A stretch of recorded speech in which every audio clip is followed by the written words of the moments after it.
بواسطتهم لأنهم هم اول الخلق.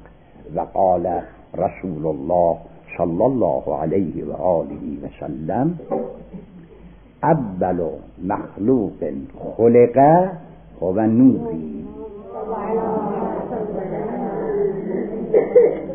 اول ما جابر قال امامنا الصادق اول ما خلق الله نور نبیک یا جابر و به هذا النور تنورت السماوات والارضین بل اوجدت السماوات والارضین.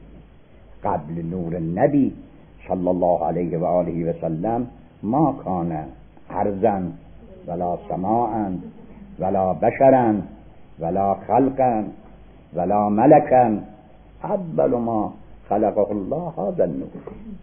و جمیع المخلوقات من اشعة هذا النور كل بقدره كل بمنزلته كل موجود اخذ بقدر طلبه و بقدر استطاعته و بقدر ما يستاهل هذا النور العظيم. ولذلك الله تبارك وتعالى يشير إلى هذه النكتة وهذه الآية المباركة الله نور السماوات والأرض.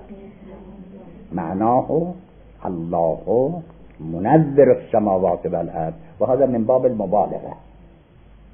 أنتم أهل الأدب العربي تعرفون بأن استعمال المصدر مكان اسم الفاعل أو اسم المفعول أو الصفة المشبهة للمبالغة.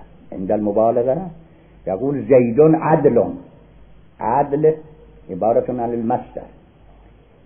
لماذا نقول زيد عدل ولا نقول زيد عادل؟ لأن باب المبالغة يعني جانب مبالغة في عدالة زيد. ولذلك هكذا بعد في هذا الأمر الله تبارك وتعالى الله نور السماوات من باب المبالغة يعني منور السماوات. وتعلمون أن الوجود عبارة عن النور. شنو الوجود؟ هل موجود عندكم احنا من فاضلاتنا من تعرف الوجود؟